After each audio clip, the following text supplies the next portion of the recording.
Hello everyone, thank you for watching the channel. If you like the video content, please hit like and subscribe to the channel to watch the latest videos. The genesis of the Ford Mustang was not a boardroom triumph, but a desperate act of defiance born in the long, cold shadow of a corporate catastrophe. To understand the Mustang, one must first understand the fear that gripped the Ford Motor Company in the early 1960s, the ghost of the Edsel. The Edsel was a $400 million failure that had become a national punchline, leaving Chairman Henry Ford II paralyzed by an intense conservatism. He demanded safety, tradition, and large, predictable sedans. Yet Lee Iacocca, the brilliant and ambitious vice president of the Ford division, saw a different reality. He recognized that the massive post-war baby boomer generation was coming of age. They didn't want their father's heavy, chrome-laden cruisers. They wanted a vehicle that mirrored their own restless energy. Iacocca envisioned a working man's Thunderbird, a car that offered the prestige of a luxury sport car with a price tag accessible to a schoolteacher, or a factory hand. Because Henry Ford II was haunted by the Edsel and refused to authorize a radical new sports car, Iacocca was forced to go underground. He bypassed the traditional corporate hierarchy and formed the legendary Fairlane Committee. Led by the pragmatic engineer Donald Fry, this group of automotive rebels could not operate within the official design studios. Instead, they met in secret at the Fairlane Inn, a modest motel near the company headquarters. Under the dim lights of motel rooms and tucked away in dusty storage bays, they bootlegged the project, which they gave the cryptic code name T5. Their mandate was impossible: create a revolutionary new category of car on a shoestring budget in record time. To achieve this, Fry and Iacocca decided on a masterstroke of industrial pragmatism. They would build the T5 on the existing chassis and drivetrain of the Ford Falcon. In Fairlane, this not only saved millions of development costs, but ensured the car would be easy for any mechanic in America to service. The weight of the company's future rested on these secret meetings. When Iacocca finally forced a prototype before Henry Ford II, the approval was a threat rather than a blessing. Ford looked Fry in the eye and warned him that if the project failed, Fry would be blacklisted from the industry forever. With their careers on the line, the team launched a high-stakes internal design competition. Among dozens of submissions, it was an exhausted designer named Gail Halderman who struck gold. After working nearly to the point of collapse on other projects, Halderman sketched a revolutionary silhouette late one night at his kitchen table. It featured a long, aggressive hood and a short, athletic rear deck, a fastback profile that suggested a predator in motion. This hood-to-trunk ratio would become the holy grail of the pony car genre, instantly distinguishing it from everything else on the American road. The final hurdle was the identity of the car itself. For months, it was known as the Cougar, and prototypes were even built with cat emblems in the grille. The shift to Mustang remains a point of historical debate. John Ajar, an aviation enthusiast on the design team, pushed for the name as a tribute to the P-51 Mustang fighter plane that had dominated the skies of World War II. Simultaneously, Hobergi, Edgar, a market researcher and horse lover, proposed the name after reading about the wild, untamed stallions of the American West. While the airplane may have provided the initial spark, it was the equine identity that Ford ultimately embraced. They realized that a galloping horse perfectly symbolized the untamed freedom and rebellion of the 1960s. By September 1962, the funding was finally cleared, the design was locked, and the name was forged in chrome. The Motel Rebellion had succeeded in creating a masterpiece. Now, it was time to unleash the stallion upon a world that had no idea what was about to hit it. Chapter 2: The New York Blitz and the Day America Fell in Love. By the spring of 1964, the secret of the T5 project was pulsing beneath the skin of the Ford Motor Company, ready to burst forth. Lee Iacocca, now a master conductor of public perception, knew that the Mustang's success depended on more than just sheet metal and rubber. It required a cultural earthquake. The development had been completed in a breakneck 18 months, a feat of industrial engineering that left the rest of Detroit reeling. But as the launch date approached, the meticulously planned shroud of secrecy was pierced by an act of youthful defiance that served as a brilliant piece of unintentional street marketing. Walter Buell Ford III, the 20-year-old nephew of the company president, illicitly took a fire-engine red Mustang convertible for a joyride through the heart of Detroit.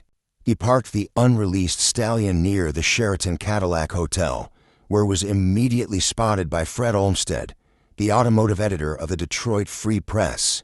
Within days, grainy photos of the mysterious red convertible were circulating, igniting a wildfire of national curiosity that Iacocca was all too happy to fan. The grand stage for the Mustang's debut was the 1964 New York World's Fair, an international expo designed to showcase the futuristic innovations of the 20th century. On the evening of April 16th, Iacocca executed a media blitz of scale never before seen in the industrial age. Ford purchased massive blocks of airtime on all three major television networks, ABC, NBC, and CBS, simultaneously beaming the image of the unexpected Mustang into nearly every living room in the United States. In a feat of public relations that remains unmatched to this day, the Mustang appeared on the front covers of both Time and Newsweek magazines in the same week. It was an absolute saturation of the American consciousness. By the time the sun rose on April 17, 1964, it was impossible to be an American and not know the name Mustang. When the doors to Ford's 8,100 dealerships opened that morning, the result was not a series of sales. It was a cultural stampede. Ford had cautiously projected they might sell 100,000 units in the first year.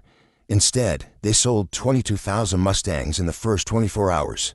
The scene across the country was one of total, beautiful chaos. In Chicago, a dealer had to lock his showroom doors to prevent the crushing mob from shattering his display windows.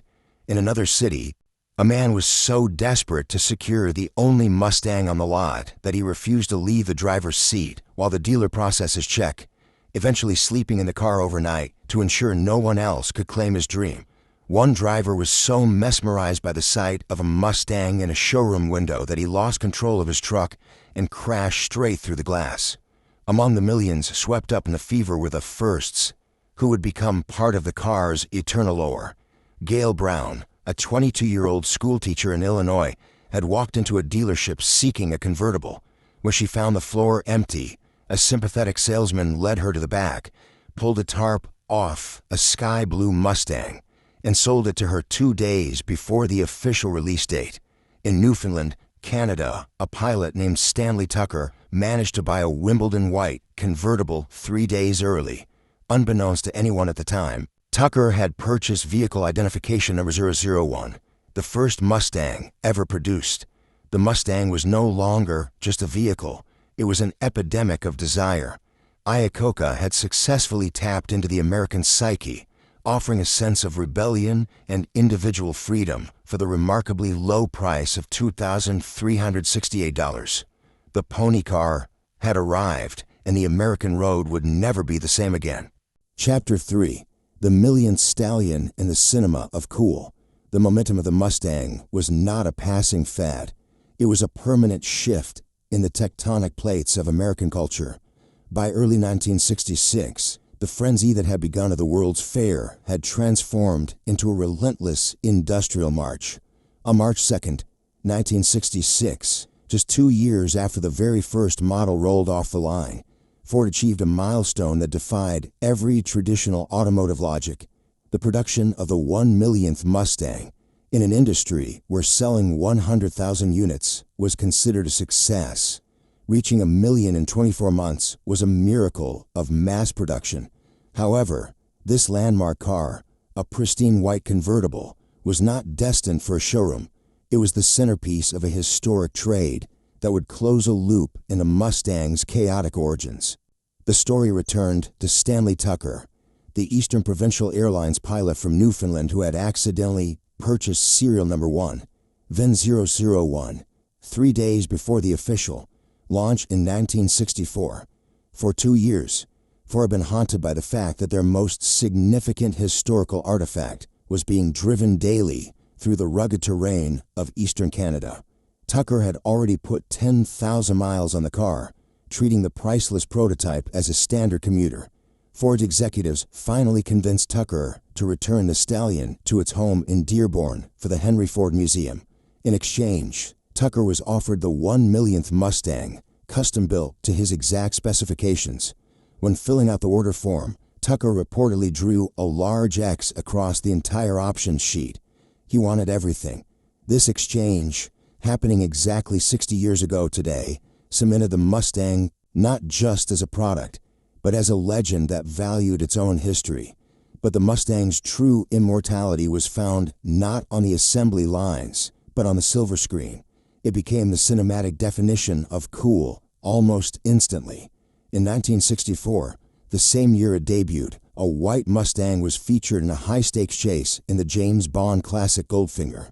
However, the car's definitive Hollywood moment arrived in 1968 with a gritty police drama bullet. Actor Steve McQueen, a racing enthusiast himself, chose a dark Highland green fastback for a 10-minute pursuit through the steep, jumping streets of San Francisco. That sequence, devoid of music and filled only with the raw, guttural roar of the V8 engine, is still regarded by critics and car lovers as the greatest car chase in cinematic history. The Mustang was no longer just a car. It was a character, a symbol of the rugged, rebellious individualist. Today, after 7 generations and more than 10 million units sold, the Ford Mustang stands as the longest continually manufactured nameplate in the company's history. It transformed the industry by creating the pony car genre, forcing competitors like Chevrolet and Dodge to scramble for a response. Yet, more than the sales figures or the engineering specs, the Mustang remains a testament to the Motel rebellion, led by Lee Iacocca and Donald Fry, is a reminder that sometimes the greatest icons are born when passionate people ignore the cautious voices in the boardroom and follow their instincts into the open road. The galloping stallion remains untamed, a rolling piece of Americana that continues to represent the absolute, unbridled spirit of freedom.